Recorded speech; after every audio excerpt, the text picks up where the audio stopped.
Spacer को generally helicopter से लोग उसको इंस्टॉल कर देते हैं, हालांकि इंडिया में हेलीकॉप्टर का उतना यूज नहीं किया जाता है। ये जो स्पेसर होते हैं ये किसी भी कंडक्टर को आपस में जुड़ने नहीं देते हैं, वरना ये जुड़ के एक दूसरे से बहुत ज़्यादा वोल्टेज बढ़ जाएगा और शॉर्ट सर्किट का डर बन सकता है। स्पेसर लगाना काफ़ी रिस्की काम होता है, इसलिए ये सेफ्टी बेल्ट वगैरह अपने साथ रखते हैं। और ये जो ACSR वायर होता है इसमें स्पेसर को फंसा के और कस दिया जाता है ताकि उनको हमेशा उसकी सेफ्टी बनी रहे।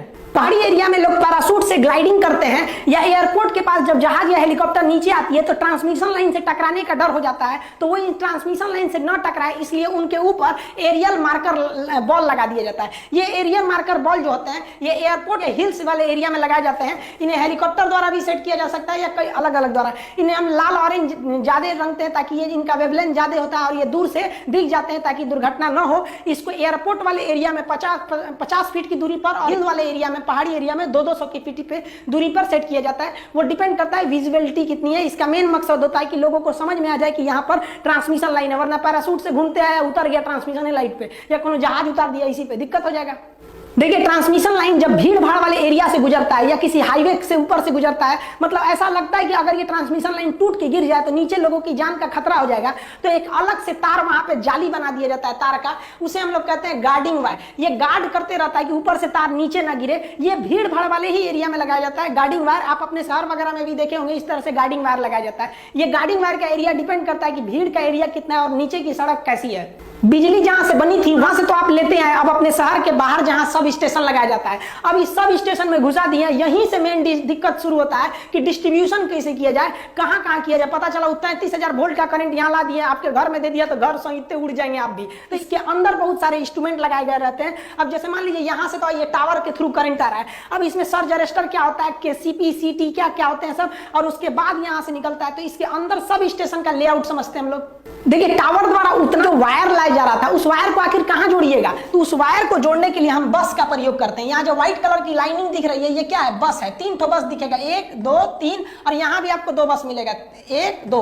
तो ये बस है। इस बस पे क्या किया जाता है, यहाँ से जो तार आ रहा है इस पे जोड़ दिया जाता है। इस पे जोड़ देने से तार का एरिया बढ़ जाता है। अब आप कहीं भी फंसाएंगे तो इतना बड़ा एरिया मिल जाएगा ना आपको करंट फंसाने के लिए बस के लिए। लेकिन डायरेक्ट बस पे नहीं जोड़ा जाता है, वरना अगर तार में जो करंट था वो ज्यादा हो सकता है, वोल्टेज हो सकता है। अगर मान लीजिए गड़बड़ी आया तो पूरा स्टेशन ही उड़ा देगा। तो इससे पहले हम यहाँ पर कुछ सेफ्टी फीचर को लगाते हैं। तो सबसे पहले हम लोग वोल्टेज ट्रांसफार्मर को लगा देते हैं, जिसे कैपेसिटर वोल्टेज ट्रांसफार्मर CVT कहते हैं या केवल वोल्टेज ट्रांसफार्मर कहते हैं। ये वोल्टेज नापता है, पोटेंशियल ट्रांसफार्मर होता है वोल्टेज। तो आप कहेंगे सर वोल्टेज तो वोल्ट मीटर से भी नाप सकते हैं, सोचा वोल्ट मीटर लगाएंगे यहाँ पे उड़ जाएगा वोल्ट मीटर, इतना भयानक आएगा। तो क्वेश्चन पूछेगा बहुत ही हाई वोल्टेज को नापने के लिए किसका प्रयोग करते हैं, तो वोल्टेज ट्रांसफार्मर या VT का प्रयोग करते हैं। तो सबसे पहले यहाँ पे हम लोग जो टावर से करंट आ रहा है वो सब स्टेशन में घुसने से पहले उसका वोल्टेज नाप लिया जाता है, भाई कितना वोल्टेज का है।